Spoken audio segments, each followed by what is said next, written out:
Welcome to the Writer's Corner, and in this upcoming series, we'll be going through our recommendations, our shows, movies, and other media like video games, books, and graphic novels, and so much more. Enjoy the writers discussing our recommendations, and we hope that all of you guys check out these recommendations for yourselves. Each video we will be discussing a specific genre, and we will be saying live action and animated works. And we hope you have fun watching and learning some shows that will interest you. Now on to the video.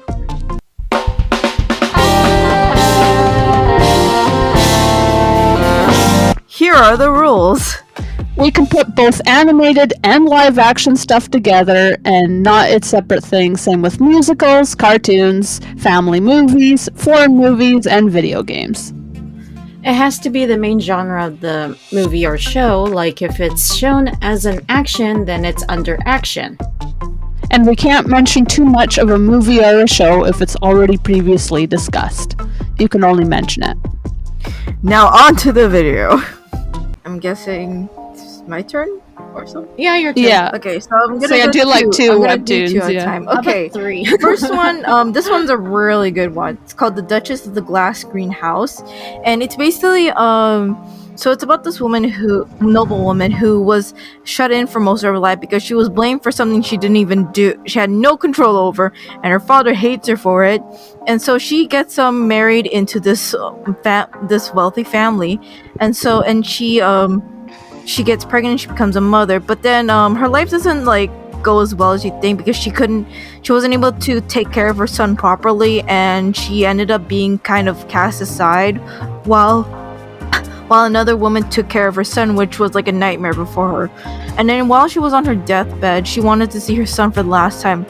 But then when you think she died, she actually gets not reincarnated, but she kind of travels back in time to the point where she remembers it was a year before her son was about to be born, and she decides to change it for the better to make sure that she can be able to raise her son on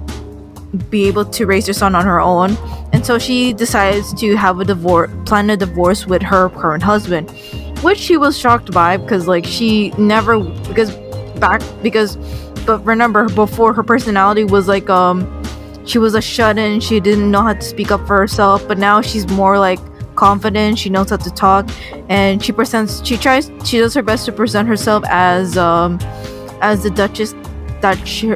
Duchess as she's now claimed to be, and it's fantasy because she gets noticed by a bunch of spirits who were interested in her and her son. And so she hangs around with a bunch of spirits in a greenhouse because, yeah, that's where they usually hang out. And so it's mostly about her story, about how she's trying to better herself and for her son so that she can live in peace, and so that she doesn't have to start over the horrible thing that she had to go through with being separated from her son and such. And so that's the story of the Duchess of the Glass Greenhouse. It's a really interesting story. I do recommend it for people who really want to dive it. I'm just curious about one thing. Where do you find these webtoons? So they're I either have to swim to the seven seas to read them, or find actual apps that actually still have them for free. So most of them I usually pirate them, so sorry. Oh, sorry. And some of them I have on my phone already, like Webtoons. That's an app. And the other one I have is called Monta, which is it's like a monthly subscription, manhwa app. But I like it because it's $4 per month, so it's not really a big deal for me personally, and I really love the stories there. The Webtoon app is one of those things where you can only read one chapter a day unless you buy a ticket, kind of thing. Or? No, it's a monthly subscription, so you read all the chapters all at once. It updates they update chapters a lot, and sometimes some rare occasions where they update the chapters daily. So that's another good deal about Monta. which is another Oh, app. okay. It's a manhwa reading app I recommend, and I'm actually reading a lot of other webtoon like manhwas on there. That's on the will be mentioned in the other like category genres later Okay. on. Okay, I just wanted that explained. Yeah. So okay, and the next one, this one is you can find this on webtoons, and it's a new one called "Tricked into Becoming the Heroine Stepmother." Yeah. Okay, so this one's an isekai one where she does die into her, for some reason, her best friend's novel where it's a tragedy, and so it's a tragedy where the heroine dies because she literally slept with too many men in her life. Wow. And so she meets up with the father, who was like kind of like suspicious about this woman lurking around, and so then he decides, oh yes, I'm gonna make you my maid, and then later on he becomes like obviously his future wife and such, to protect his daughter, who's like literally a toddler at this point in time. And so she promises to make sure that his daughter never interacts with the people who she's gonna meet that causes her tragedy. And yeah. Oh, okay. And it's funny because the first person that she meets, one of her first love interests is not even born yet. He's still in the stomach. He's still like he's still there, and she's like, oh my gosh, how do I like make them not like interact with each other?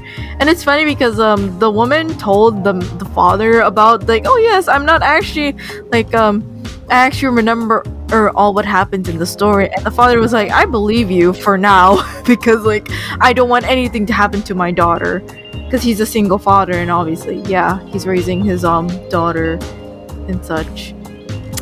Yep. And she also and she becomes like the nanny for the daughter, and later becomes, you know, the mother, obviously, because it literally says becoming the heroine stepmother. Yeah. Yeah, I have interesting isekai ones that for some reason get me like roped in, and I don't know why. Oh yeah. Yep. I used to be into those. No kidding, I do still. It's just that's very different nowadays. Did I talk about all these? Because I'm looking at my list and there's like, I didn't remember talking about Totoro. Yeah, I don't think you have. Oh, okay. So I'm like, it's all just my that, why is it like, you know? my stuff is just getting crossed off too, so I'm like even more like uneven. Anyway, I think it's Twilight's turn. It's my turn. Okay. You could probably do both of the Final Fantasies at the same time. Yeah, true. So the first one is, I'm just gonna do 9 first. Final Fantasy 9 is a story about a group, a theater group, who actually turns out to be some weird bandit group who is hired to kidnap a princess in some kingdom where it's run by a tyrant queen. And so while being there, there's a guy named Sedan who is a flirty little monkey boy. He is actually a monkey, and he does flirt a lot. And yeah, he's a Final Fantasy 9 is a game that's like set in a high fantasy world. I think it's one of the controversial ones. Like the fans were more used to the sci-fi after 7, because 7, of course, is like sci-fi and everything. Yeah. So 9 like went back to the fantasy setting, and it looks very also really cute and chibi looking, because everyone's designs is actually different from the previous installments. And yeah, so back to the story. They actually were trying to look for the princess, but it turns out the princess actually wants to join the theater group. So they didn't have to kidnap her in the first place. And then her name is Garnet. And so she decided to tag along with them because she wants to try and do something to keep her her mother from doing anything evil, but her mother is totally far gone. She's very messed up, and so they had to go on a journey to keep the conflict of war from happening, because there's going to be a war between a different kingdom.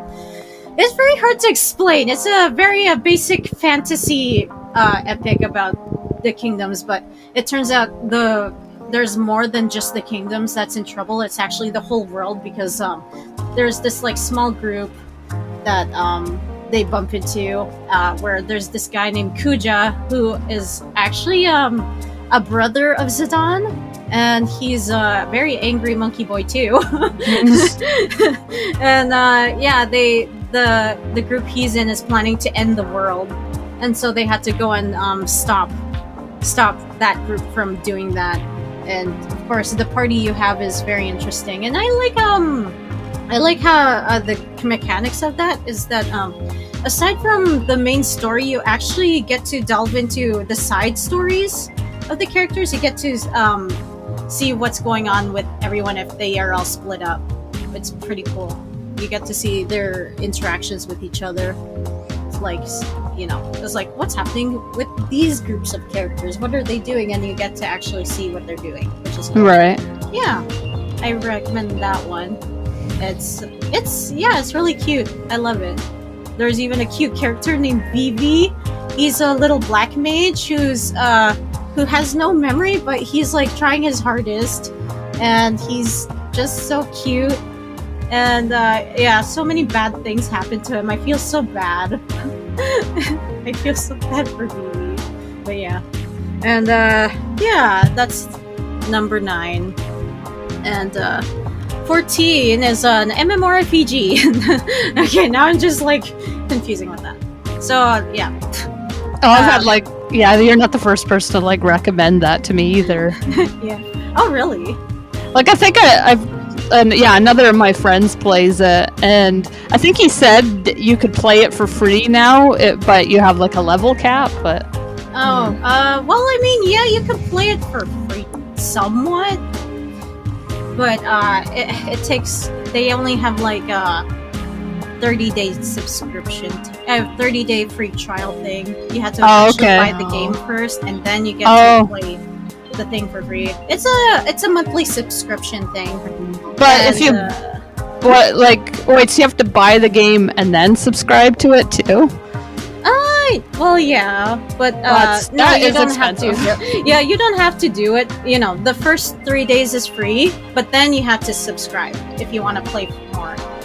Yeah, that's why I've never played it. I'd rather just spend like the $70 on a game once, as opposed to ending up spending like $500. Although I'm a hypocrite, because I mean, look at all the money I spent on The Sims. Oh yeah. I mean, it's an MMORPG, so it's like a constant thing. You get to interact with other players, and I'm like too antisocial. I'm too antisocial for that, unfortunately. Oh yeah. The reason why I actually recommend 14 is there's the class system. You get to interact with friends. There's actually the story is actually really good. I love it. So far, you play as a character. Of course, you are chosen by the Crystal of Light, which is the goddess in that world, and it's an actual literal crystal. She's a floating big crystal, and you have to be the big guardian to protect the world from devastation. Yeah, there's like darkness, bad guys trying to destroy the world, of course, and then you have to go to each nation to get everyone united to, help each other out from getting hurt by the apocalyptic danger, and it's pretty cool. And there's so many different classes. You get to be a human equivalent of of the fantasy race, a Hjor, and an elf equivalent of a fantasy. Yeah, it's like, also there's bunny girls and a dragon boy, and then there's cat people. Yeah, it's like a wide range. It's great. And also, the side quests are actually really good too. I'm currently playing as an archer, as a cat boy, and there's like a touch of a little bit of racism happening in there between the races. It's really interesting. Like, there's this like elven race called the Elysian. There's this one guy who doesn't like outsiders learning his art, like archery, and he has like a thing against the cat people for some reason. And then he has to learn not to be a racist jerk. So yeah, kind of makes me think of in Elder Scrolls and people mistrust the Khajiit. Yeah. Yeah, it's great. I love it. I recommend it highly. You know, if you're rich. No, kidding. No, I mean, I'm not rich either, but yeah. It's like if you can, like, if you don't have any interest to pay, then you can, like, totally get it. Yeah. So, yeah, those two are done. All right. The next thing, I think I'll do one. The next thing is a series of books called the Silverwing series. And when you first read them, it's not immediately clear that it's fantasy, but it gets a little more, like, it's very fantastical, and it gets into elements of, like, I don't know, it's hard to explain. Like, it's like it has sort of fantastic elements and talking animals, and the third book definitely has more of a supernatural component to it. But basically it's about a young bat, and he's like his name is Shade, and he's the runt of the litter. So he's sort of the one that gets picked on. He doesn't really fit in with the other bats, and then he gets bullied by like the biggest bat, who's Chinook. And the bats can go anywhere at night, but by day they're forbidden from going out by the owls. But Shade gets dared by Chinook to go and look at the sun, because no bat has ever looked at the sun before. And when they do, of course it antagonizes the owls, and the owls burn down their tree. Wow. And Shade, they have to like migrate to a new place, but Shade gets separated from his family. So he ends up going on this like whole adventure, and there's like the bad guys are these two cannibal bats from the jungles, and they're kind of scary, and like humans end up involved in it too later on. But yeah, I don't want to spoil anything, but the book, it's by Kenneth Opel, and they actually got, like, I think they won, like, awards, but nobody knows about them. They're like this forgotten series. You know, I totally remember this series now that you talked about it. There's actually an animated series about this. I remember watching it on TV.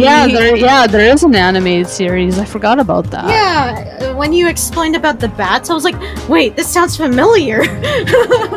Yeah, I haven't seen the animated series. I've always wanted to, but yeah, I love the books. I honestly don't remember if it's a complete one or they just stopped halfway, but yeah. I remember it's, I feel like it got recommended to all the kids, you know, on TV because of the Redwall series. Remember Redwall? Oh, yeah. Yeah, it's definitely like a similar kind of tone. I think it's made by the same people. You know, the animated series. Oh, yeah? Yeah. But yeah, the books, like, there's even like a prequel book called Darkwing, which sort of goes into the bats' evolution and sort of explains how they even learned to fly. And there's like a whole history there too. Honestly, this is making me think of the cat book Warriors or whatever. Oh yeah, it's like that too.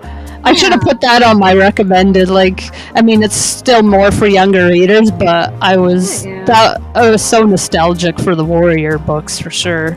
Yeah, I haven't really seen the Warriors, so I don't have the same nostalgia factor with those things, but I do want to read them someday. Like, when you do read them as an adult, they're a little more simple in writing style, but the first series, because there are so many of them, there's like I don't even know how many series there are now of Warriors. There are just so many of them now, but I'd recommend just reading the first series. Okay, sure. Yeah, someday.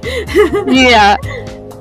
And if you really like it, the second series is pretty good too, but the first one's the best in my opinion. Because it gets like kind of dark too, so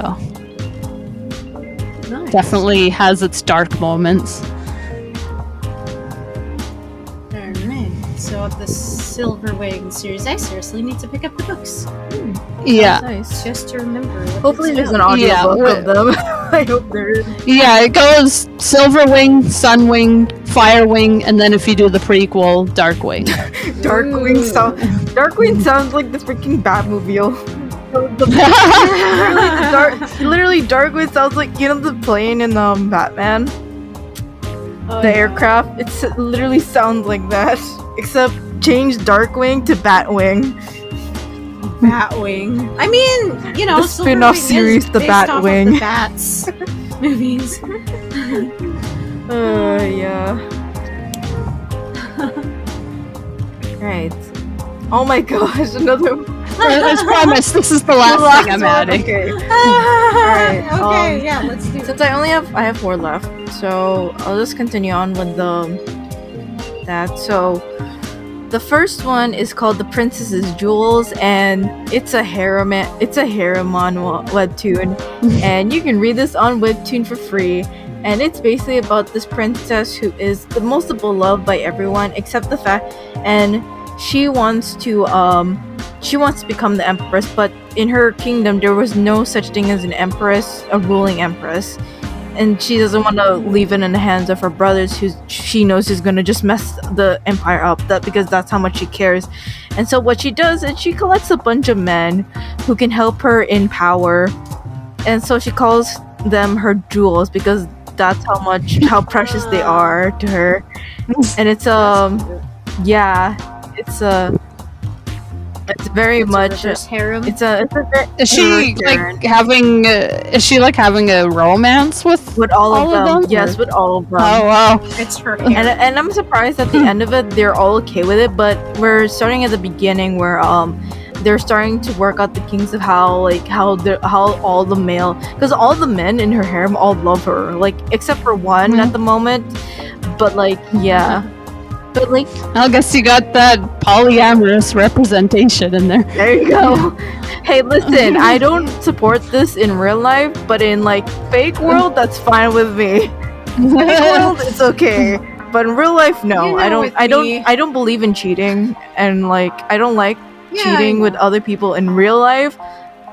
Yeah. But okay. I mean, for me personally, I'm monogamous, but if somebody else is in a open relationship and it's something they've agreed to with their partner or partners, and it's something everybody is that's what agreed to, then I don't judge them. Yeah, I don't judge either. I don't like it in real life because it implies a lot of things, especially the cursed, the Alabama stuff, Oh yeah, no, I don't like that. But I just when. that. But I mean, if it's a group of consenting adults, then Another thing that I really don't like is Consenting adults, the cultish feeling of it, the real life thing.